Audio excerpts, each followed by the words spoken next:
Today is World Refugee Day, and the UN estimates that South Africa is hosting around 266,000 refugees and asylum seekers, many of whom are Zimbabwean. Special permits were given to Zimbabweans in 2010 due to political and economic instability in their country. But their future is uncertain now, as the permits are set to expire in December. Rinako Uenishi is the Beitbridge Migration Project Coordinator at Doctors Without Borders, and she joins me now.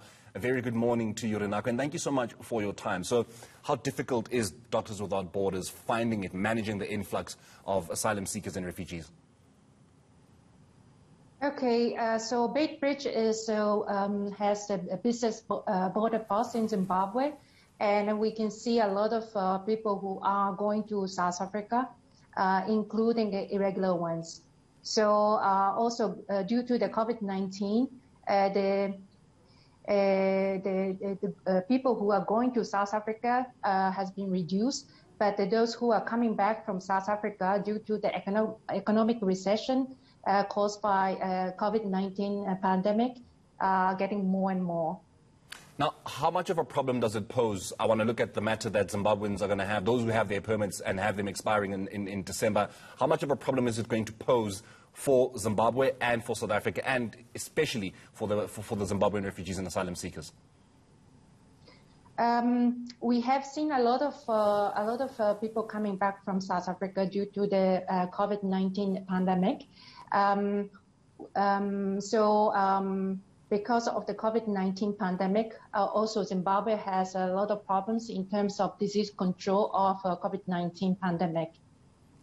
Now, there's always been the matter of illegal illegal refugees and asylum seekers that are coming in a way that they shouldn't be. Has Doctors Without Borders heard of that, noticed that themselves? Yes, of course, we have seen a lot of people going to South Africa, but also coming back to South Africa. And then we have report saying that there are a lot of hardships for migrants and refugees and asylum seekers in South Africa. In 2020, MSF conducted a survey interviewing 1,375 migrants around the border between South Africa and then Zimbabwe.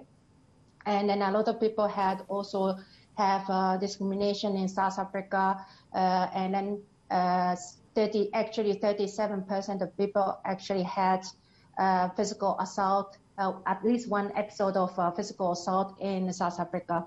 So there are a lot of hardships reported in South Africa. So on top of COVID-19, Rinako, you're also seeing that numbers of Zimbabweans coming back home are coming back because of the xenophobia in this country. Yes, that's also the true. So as I said, according to our survey conducted in 2020, half of the interviewees experienced at least one episode of some sort of a discrimination, and then 37% of people had at least one episode of physical assault. Now, your responsibility as the Beitbridge Migration Project Coordinator at Doctors Without Borders, can you just expand on that and help us understand what it is you actually do? Okay, MSF, in collaboration with the Zimbabwe Ministry of Health and Child Care, we provide medical assistance to those who are traveling to South Africa and also coming back from South Africa, especially those who are deported from police station, Lindela, and then prisons. So the services include clinical consultations, provision of hygiene kits, and then other commodities which can prevent from disease infection. And then also we support Ministry of Health and Child Care to strengthen infection prevention and control to minimize the spread of COVID-19 infections. Are you in any way assisting the South African government as you are the Zimbabwean government? No, in Zimbabwean side, we collaborate with the Zimbabwean Ministry of Health and Child Care.